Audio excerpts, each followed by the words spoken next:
بسم اللہ الرحمن الرحیم۔ روحانی دستک پلیٹ فارم پر پوچھے جانے والے سوالات اور ان کے جوابات۔ ایک سائل کا سوال کہتے ہیں کہ علامہ صاحب کوئی ایسی دعا تعلیم فرمائیں یا کوئی ایسا عمل ہمیں بتائیں کہ اس عمل کی برکت سے ہم بلاؤں سے بھی محفوظ رہیں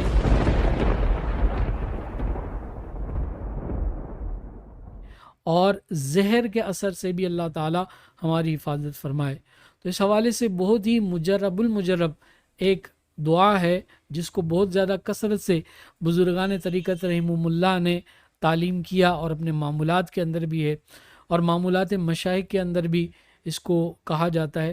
تو اس دعا کی کثرت کرنے والا شخص بلاؤں سے بھی محفوظ رہتا ہے اور زہر کے اثر سے بھی اللہ تبارک و تعالیٰ اس کی حفاظت فرماتا ہے۔ وہ دعا یہ ہے: بسم اللہ الرحمن الرحیم، بسم اللہ خیر الاسماء، بسم اللہ رب الارض و رب السماء، بسم اللہ الذی لا یضر مع اسمہ شیء فی الارض ولا فی السماء وہو السمیع العلیم۔ اس دعا کو روزانہ ایک مرتبہ پڑھ لیا جائے، صبح شام ایک مرتبہ پڑھ لیا جائے تو بھی یہ برکت حاصل ہو جائے گی۔ اسی طرح کھانا کھانے سے قبل بھی اگر اس دعا کو پڑھ لیا جائے تو اس کھانے کے اندر جو مضر اثرات ہیں، یا اللہ نہ کرے اس کھانے کے اندر زہر بھی ہوگا تو اس کا اثر نہیں ہوگا۔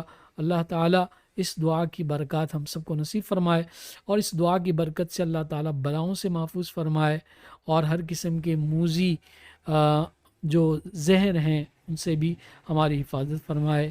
والسلام مع الکرام۔